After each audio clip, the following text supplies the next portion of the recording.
गुजरात विधानसभा चुनाव में जब भाजपा नेताओं ने राहुल गांधी को मंदिरों के चक्कर लगाने को लेकर निशाना बनाया था, तो एक बार तो लगा था कि आखिर कांग्रेस ने भाजपा के हिंदुत्व कार्ड का तोड़ ढूंढ लिया है। लेकिन पहले गुजरात में एक तरफा हार और फिर हालिया विधानसभा चुनाव में मंदिरों के अलावा संत महात्माओं को भी साधने के बाद भी जीत से दूर कांग्रेस और उसका सॉफ्ट हिंदुत्व का एक चला हुआ कारतूस साबित हो रहा है।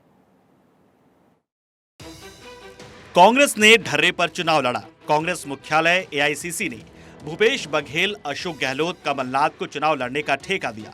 इन नेताओं ने फील्ड सर्वे मार्केटिंग कंपनियों को ठेका दिया। इन सब ने अरविंद केजरीवाल और नरेंद्र मोदी की गारंटियों की नकल पर गारंटियां बनाई।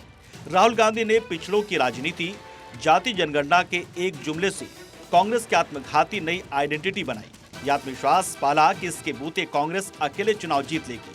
अंत में नतीजा, कांग्रेस चारों खाने चित है। न कांग्रेस को समझ आ रहा है और न इंडिया अलायंस को कि आगे कैसे लोकसभा चुनाव लड़े। इस नाते विपक्ष के लिए नतीजे समझाने का मौका है। हार को ईवीएम के मत्थे मरना बेकार बात है। मैं इसलिए ईवीएम के शक को फिजूल मानता हूं। ईवीएम का शक फिजूल है क्योंकि जमीन पर यह बार बार दिखाई दिया है कि विपक्ष खुद चुनाव से पहले और चुनाव के दौरान अपने पावों पर कुल्हाड़ी मारता है। भाजपा बनाम विपक्ष की ग्राउंड राजनीति प्रबंधन, तैयारियों और वोट दिलाओ भावनात्मक चिंगारियों के फर्क का हिस्सा भी नहीं बनेगा। बतौर मिसाल, चुनाव घोषणा से पहले दिल्ली में तनिक भनक नहीं थी कि छत्तीसगढ़ के दूर-दराज तक में कैसे हिंदू मुस्लिम धर्मांतरण की सियासी चिंगारियां सुलगी हुई हैं। सभी मानते रहे हैं कि भूपेश बघेल या मध्य प्रदेश में कमलनाथ हनुमान मंदिर, बाबाओं को पटाने या राम वन गमन पथ आदि से सॉफ्ट हिंदुत्व की राजनीति कर रहे हैं। मतलब मोदी शाह की हिंदू राजनीति के सॉफ्ट क्लोन हैं। इसलिए भावनात्मक हिंदू राजनीति में मतदाता न्यूट्रल रहेंगे। कांग्रेस से चिढ़ नहीं होगी, पर वोट इन सतही बातों से नहीं गिरा करते हैं। छत्तीसगढ़ जाकर ये मालूम पड़ा कि फला जगह एक मुसलमान से हिंदू मारा गया, तो उस पर बीजेपी ने न केवल लोकल राजनीति की, बल्कि बाद में मृतक के पिता को भाजपा ने उम्मीदवार बनाया।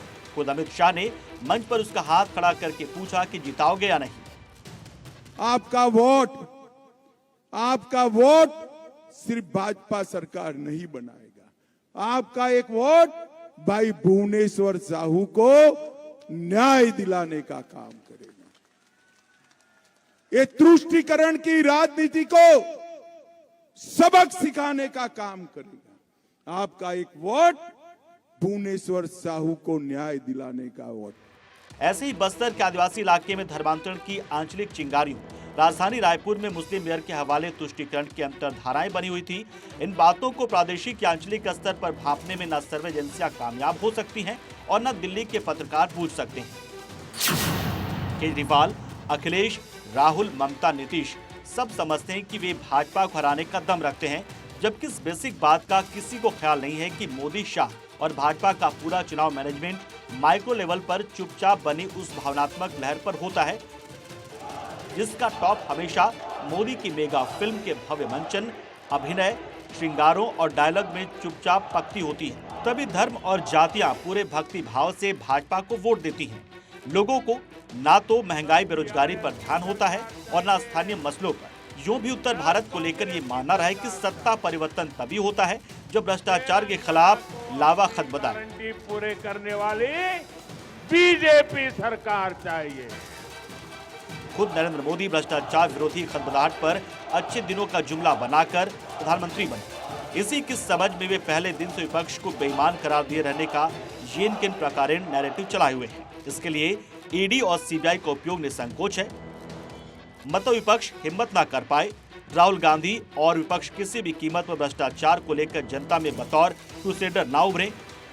अरविंद केजरीवाल के ईमानदार होने का चोगा भी उतरे। ये मोदी शाह की कोर चुनावी रणनीति है, इसलिए कि जात पात, ओबीसी, महंगाई, बेरोजगारी सबसे पार पाना भाजपा की चुनाव मशीनरी के लिए मामूली बात है। लेकिन यदि भ्रष्टाचार, असमानता और गरीबी का हल्ला बना तो लोग सचमुच भाजपा पर पुनर्विचार में सोचने लगेंगे। ऐसा खतरा राफेल और अडानी विवाद से बनता लग रहा था, लेकिन दोनों मसलों पर मोदी और शाह की कूटनीति के सामने विपक्ष में पूरी समझ नहीं बनी तो राहुल गांधी की भारत यात्रा, जातीय जनगणना जैसी सलाह से भ्रष्टाचार के मसले को छोड़ बैठे।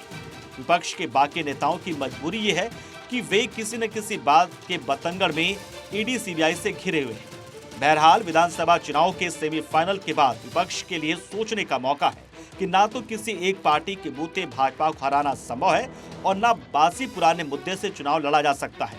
फिलहाल साबित है कि नरेंद्र मोदी की इमेज के आगे विपक्ष मुद्दे और नैरेटिव के मामले में अंधकार में है। हालात ये हैं कि इंडिया अलायंस में फिलहाल चिंता है कि पार्टियों में पहले सीटों का बंटवारा हो, मानो परस्पर सीटें बढ़ गई तो वहां पार्टी और उम्मीदवार भाजपा के खिलाफ लड़ लेंगे। असल में तब तक कुछ नहीं होना है जब तक कांग्रेस और इंडिया अलायंस की पार्टियां ये तय नहीं करती कि वे एक सुर में किस बात पर अखिल भारतीय हल्ला मचाएंगी। इस प्रश्न का उत्तर आज किसी के पास नहीं है। Bureau report, Bharat 24।